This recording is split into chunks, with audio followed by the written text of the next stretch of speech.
Halo, salam teman-teman semua. Hari ini izinkan saya berbagi sesuatu.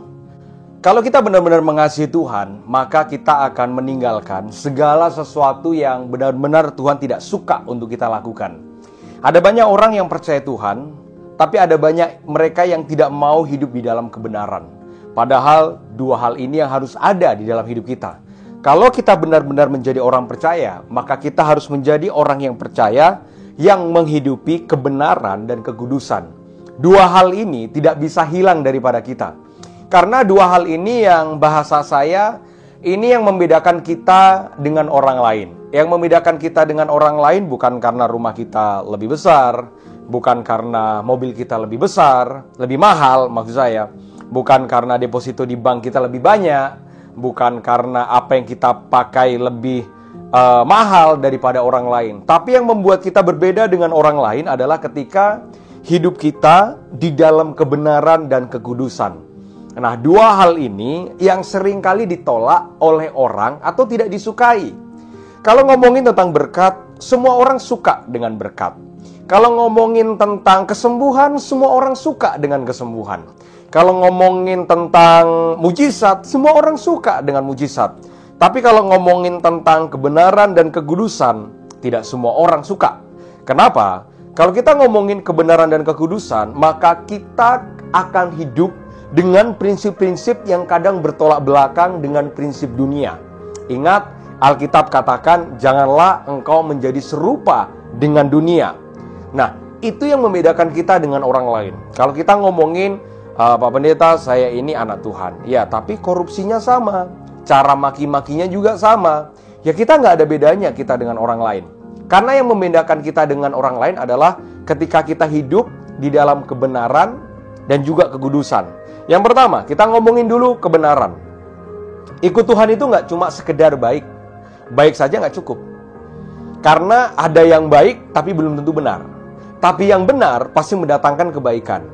Ya, makanya kita itu harus benar-benar hidup itu di dalam kebenaran. Jadi orang benar, melakukan hal yang benar, bertutur kata yang benar, kejujuran yang benar, sesuatu yang benar bisa dilihat oleh orang. Yang benar itu berarti nggak salah. Nah, tapi yang baik itu bisa salah. Tapi yang benar itu nggak bisa salah. Jadi kebenaran itu titik. Nggak ada lagi yang bisa ditawar kalau kita mau hidup di dalam kebenaran. Makanya kalau kita baca Sadrak, Mesah, dan Abednego hanya urusan makan, mereka tidak mau. Ya, padahal cuma urusan makan. Tapi kan mereka lihat, loh, makanan itu kan persembahan untuk dewa-dewa. Itu kan makanan berhala. Mereka tidak mau. Kenapa Sadrak, Mesah, dan Abednego mereka tidak mau makan daging yang disuguhkan buat mereka? Karena daging itu sudah dikasih sama dewa-dewa, sama berhala. Mereka tidak mau makan sesuatu yang najis, sesuatu yang kotor, sesuatu yang nggak benar. Nah, dalam hidup kita harus benar-benar hidup di dalam kebenaran yang beda sama dunia. Makanya kalau kita misalkan bisnis kita ya harus bisnis seperti dunia, ya kita nggak ada bedanya dengan orang lain.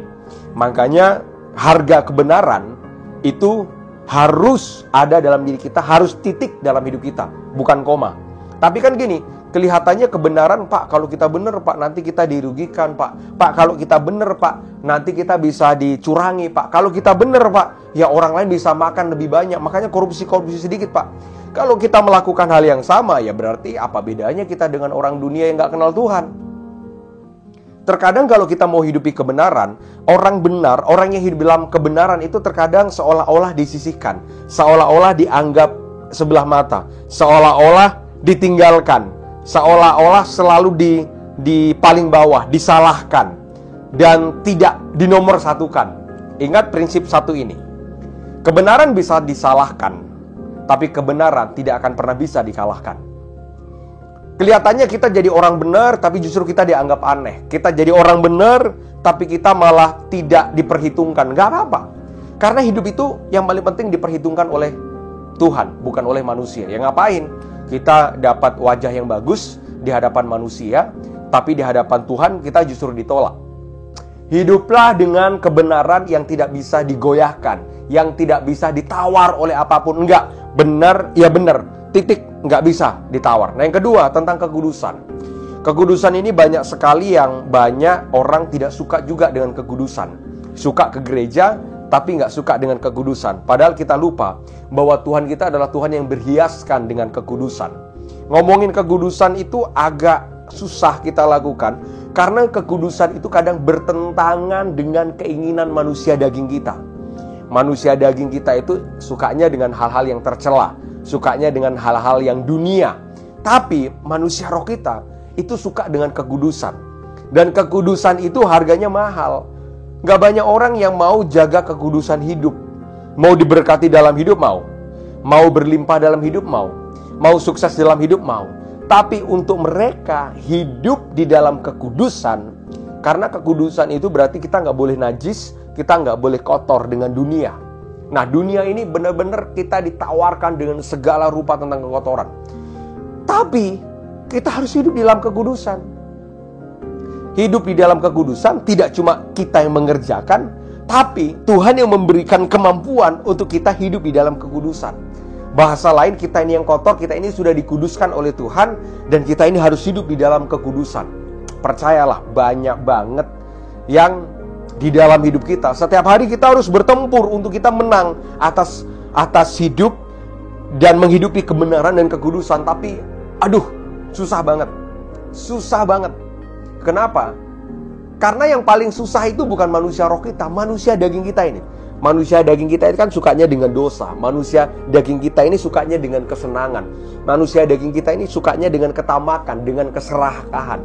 Tapi kita harus hidup kudus seperti yang Tuhan mau. Artinya nggak bercela. Nggak bercela itu kita nggak serupa dengan dunia. Nggak bercela itu artinya kita tidak kompromi dengan dunia. Pertanyaannya, apakah bisa, Pak? Berat, betul memang. Karena pada kenyataannya, untuk kita hidup dalam kebenaran dan kekudusan, berat banget, berat. Sepertinya seolah-olah pikul salib, Pak. Yang di sana, Pak, korupsi kanan dikit langsung kaya, Pak. Kita, Pak, kita setia masih aja gini, Pak. Tapi bukankah pada akhirnya itulah yang menentukan? Buat apa kita berlari dengan sangat kencang, tapi pada akhirnya kita tidak sampai finish? Ya kalau kita nggak sampai finish, berarti kita tidak dapat mahkota yang harus kita dapatkan. Nah, orang-orang yang hidup dalam kebenaran dan kekudusan, saya percaya hidup mereka pasti sampai finish. Pasti sampai finish. Orang-orang yang hidup dalam kebenaran dan kekudusan, hidupnya nggak bisa digoyahkan oleh apapun. Makanya saudara, kenapa banyak orang yang meninggalkan Tuhan? Karena mereka nggak mau hidup dalam kebenaran dan kekudusan. Akibatnya, mereka mau hidup dengan dunia, mau hidup dengan cara dunia. Ditawarkan uang, ditawarkan jabatan, ditawarkan kesenangan, Tuhan juga ditinggalkan. Bahkan Tuhan digadaikan, Tuhan dijual. Saudara, jangan pernah gadaikan Tuhan dengan apapun, apalagi itu cuma masalah kebutuhan. Saya yakin kok nggak ada satupun orang yang mati dalam kutuk. Nggak ada. Kecuali memang Tuhan kutuk dia ya. Tapi kalau kita ini dalam kutuk kelaparan, apalagi kita ini mengasihi Tuhan, masa sih kita akan mati dalam kutuk yang dinamakan kutuk kelaparan? Kita mengasihi Tuhan kok. Nggak akan pernah ada lah kita ini mati karena kelaparan. Nggak ada. Percaya saja. Sekalipun kelihatannya kita nggak dianggap, nggak apa-apa. Nggak diapa-apa. Ya, nggak apa-apa, buat apa? Saya selalu prinsip gini, hidup itu buat apa sih seperti kaca yang berkilau, tapi pada akhirnya sedikit dihantam langsung pecah. Lebih baik hidup itu seperti baja. Semakin dihantam, semakin ditempa, maka dia akan semakin kuat dan padat. Nggak apa-apa kelihatannya nggak keren. Karena saya percaya, siapa yang berhak untuk menikmati berkat Tuhan yang luar biasa, yang tidak berkesudahan, kalau Alkitab katakan, mereka yang bersih tangannya, bersih kelakuannya. Semangat untuk kita hidup dalam kebenaran dan kekudusan.